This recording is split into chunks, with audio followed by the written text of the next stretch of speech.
Halo, jumpa lagi dengan saya Erna Bayu dalam YouTube channel Erna S. Bayu.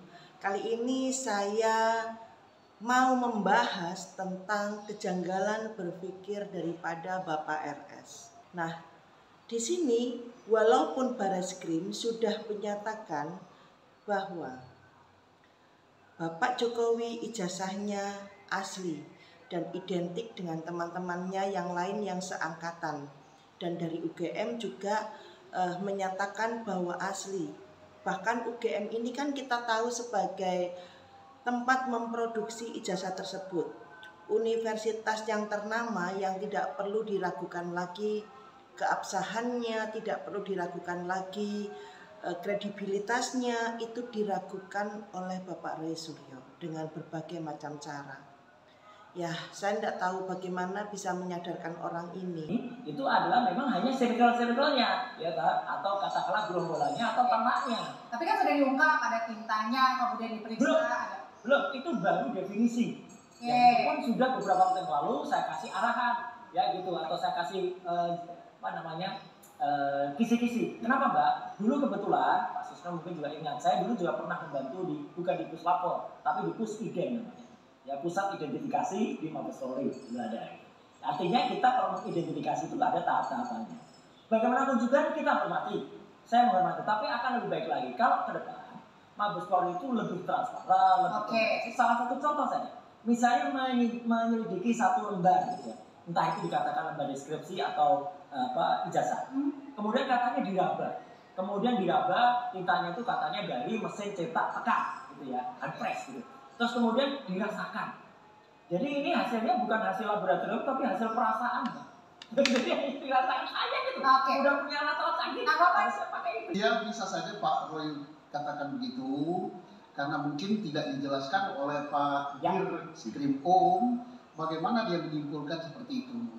Nah mestinya kalau orang laborat yang hadir di situ dia akan menjelaskan sehingga pada kesimpulan itu apa? Apa karena diraba, dilus, apakah atau karena dengan teknologi yang ada? Karena Barreskrim itu sudah mempunyai laborat yang sangat bagus, tidak kalah dengan Amerika. Gitu. Tapi dijelaskan bahwa ini bukan karena dicium, bukan karena didus, bukan karena ini, tapi kita menggunakan teknologi tingkat tinggi. Dan pada kesempatan ini saya katakan bahwa negara lain banyak belajar dari Indonesia. Kita punya laborat yang bagus dan punya sekolah penyidik yang bagus yang berada di Semarang yang namanya GCLab. GCLab Pak? Ya, GCLab pernah situ kan? Jangan-jangan ngajar Anda. Itu diikuti berapa ratus negara yang belajar di Indonesia. Oke, di sini Roy Suryo mengatakan bahwa yang diteliti adalah ijazah dari koleganya, gerombolannya, atau ternaknya. Bung Roy, Anda sangat menyakiti kami loh. Kami ini tegak lurus dengan pemerintahan. Anda mengatakan kami ternak. Terus Anda siapa kalau Anda mengatakan kami semua ternak?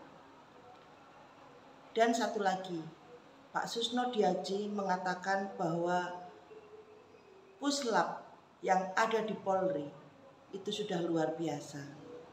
Sudah sangat bagus, sudah canggih, bahkan laboratorium itu juga di tingkat pendidikannya diikuti oleh ratusan orang dari berbagai negara.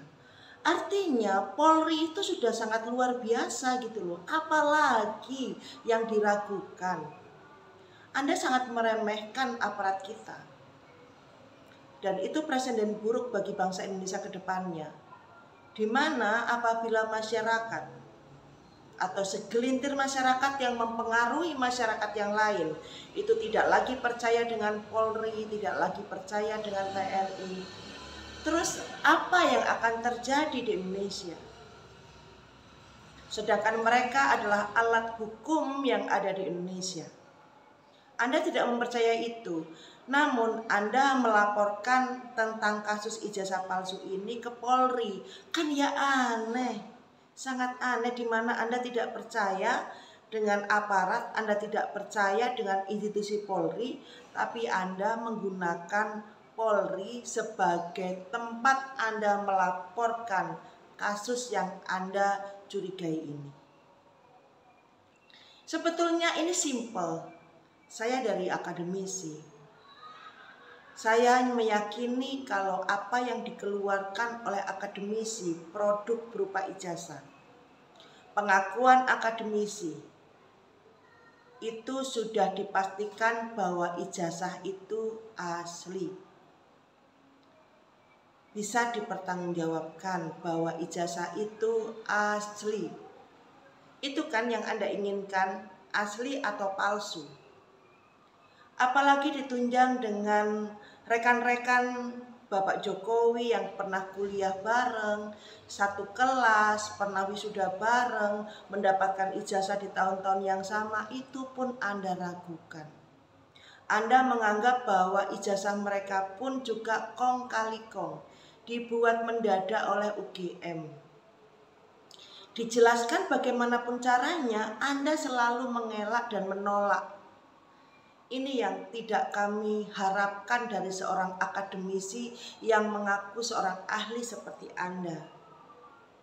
Saya tidak tahu saat ini Anda sedang mengerjakan pesanan siapa, atau mengerjakan perintah siapa, atau memang dari hati Anda melakukan itu untuk Anda sendiri. Saya nggak tahu. Tapi yang pasti Bang Roy, Anda harus introspeksi diri saat ini.